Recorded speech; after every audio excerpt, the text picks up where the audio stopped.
திருச்சியில் இன்று நடைபெறவிருந்த சீமானுடன் 1000 பனையேறிகளின் அணிவகுப்பு மற்றும் கள் விடுதலை மாநாடு வரும் 30ஆம் தேதிக்கு ஒத்திவைக்கப்பட்டுள்ளது.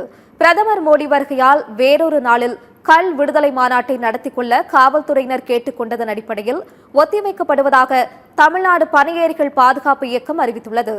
திருச்சி மாவட்டம் சமயபுரத்தில் வரும் 30ஆம் தேதி புதன்கிழமை நடைபெறும் கள் விடுதலை மாநாட்டில் தமிழ்நாட்டில் குறிப்பிட்ட ஒரு சாதியினர் மட்டுமே பனை ஏறவில்லை என்பதை நிறுவும் விதமாக பல்வேறு குடிகளை சார்ந்த 1000 பனையேறிகளுடன் சீமான் அணிவகுப்பு நடத்த உள்ளார். 1000ல் ஒரு பனையேறியாக சீமான் உரையாற்ற உள்ளார். பட்டதாரி பனையேறிகளின் அனுபவ பகிர்வும் மாநாட்டில் இடம்பெறுகிறது.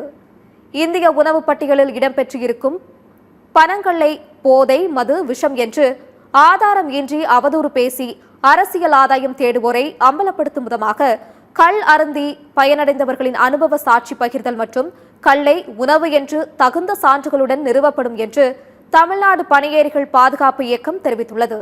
ஆண்டு முழுக்க பனை சார்ந்த வாழ்வியலை கட்டமைப்பதன் மூலம் நீடித்த தற்சார்பு பொருளாதாரத்தை மேம்படுத்துவது தொடர்பான பனை சார்ந்த நிபுணர்கள் கருத்துரை வழங்க உள்ளனர்.